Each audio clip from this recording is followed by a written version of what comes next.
Реал Мадрид клуб де футбол сөзсіз әлемнің ең танымал клубы. Ұзын кезекке қарамастан адамдардың клубтың керемет стадионы Сантьяго Бернабеуді ішінен көргісі келетіні оны Испания астанасының ең маңызды жеріне айналдырады. Туристер мен жергілікті тұрғындар әйгілі ақ жейдені киіп Мадридтің көшелерін кезіп жүреді. Стадионмен көршілес жатқан кафе мен ресторандарда фанаттар жиналып, клуб, ойыншылар, бапкер және президент туралы әңгіме дүкен құрайды. Реал Мадридтің әрбір аспектісі қоғам ішінде талқыланады және сыналады. Ең қызықты видеоларды осы арнадан көріңіздер. Бастамас бұрын тағы да осы арнада конкурстың жүріп жатқанын естеріңізге саламын. Конкурстың аяқталуына 4-ақ күн қалды. Барлық шарттар осы видеоның астында жазылған. Қатысып бақтарыңызды сынап көріңіздер.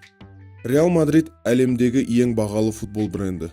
Ол 1,646 миллиард евроға бағаланып отыр. Сөйтіп Реал, Манчестер Юнайтед, Барселона, Бавария, Мюнхен, Манчестер Сити, Ливерпуль, Челси және ПСЖ сияқты клубтарды артқа қалдырып отыр.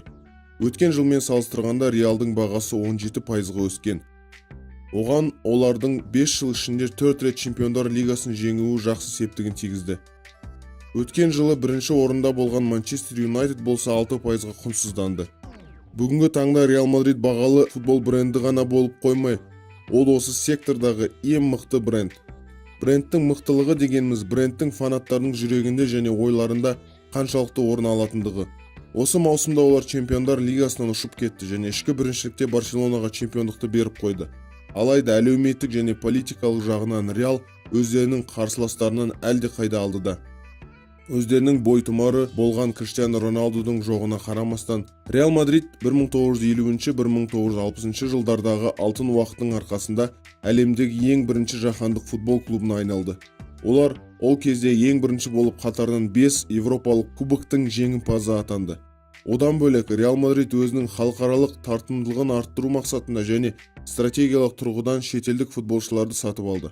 Мысалы, Альфредо Ди Стефано мен Ференс Пушкаш сияқты. Және де FIFA 2000 жылы Реалға 20 ғасырдың ең тамаша клубы деген ресми атақ берген болатын. Бірақ Реалдың тарихында бірнеше қаржылай тоқыраулар кезеңі де болды. Бір кездері Реалдың 270 миллион евро қарызы болған. Олар қарыздан құтылу үшін өздерінің жаттығу алаңын сатты. Дәл сол кездері Реал әлемнің ең бай клубына да айналып бара жатқан кез еді.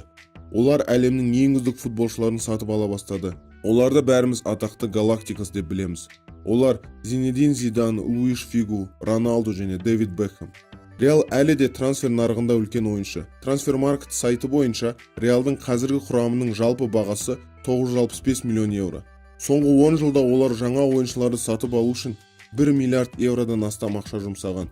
Ерекше атап өтетін трансферлер қатарында Гарет Бейл, Криштиану Роналду, Хамес Родригес және де Винисиус Жуниор. Сонымен, қалай олар әлемнің ең бағалы клубына айналды? Олардың коммерциядан тапқан ақшасы 367 миллион евро. Бұл жалпы табыстың 50%-ын құрайды. Клубтың статусы көптеген бай спонсорларды қызықтырады. Реалдың қазіргі таңда 2 басты спонсоры бар. Олар Emirates әуе жолдары мен Adidas. Олардан Реал жылына 70 миллион және 110 миллион евро табады. Реалдың басқа да спонсорлары да жетерлік. Олар Audi, Hankook, Exynos, Mahou, EA Sports, Hugo Boss және Nivea. Ла Лиганың клубтарға телекөрсетілімдерінен беретін ақшасы әрине ағылшын премьер лигасында емес, бірақ Реал Мадридтің жылына одан табатын пайдасы 238 миллион евро. Бұл жалпы табыстың 32%-ын құрайды. Билеттерден түсетін ақша саны 136 миллион евро. Өйткені орташа алғанда Реалдың ойынын шамамен 81 мың адам барып көреді. Клубтың президенті Флорентино Перес жақында стадионның толық жөндеуден өтетіндігін жариялаған болатын. Бұл проект 4 жылға жалғасады және клубқа 575 миллион евро тұратын болады. Осылай Бернабеу әлемдегі ең заманауи және ең ғажап стадионға айналмақ. Бұл өз кезегінде Реалдың қазынасына жылына қосымша 150 миллион евро алып келетін болады. Реалдың кемшіліктерінің бірі оларда әйел футбол командасының жоқтығы. Соңғы жылдардағы әйел футболдың дамуы олардың бұл нарыққа кіруіне түрткі болады. Есептеулер бойынша әлемде Реал Мадридтің 350 миллиондай жанкүйері бар. Ал Facebook, Twitter және Instagram сияқты әлеуметтік желілерде олардың 200 миллиондай тіркелушісі бар. Әсіресе аспан асты елінде Реал өте танымал.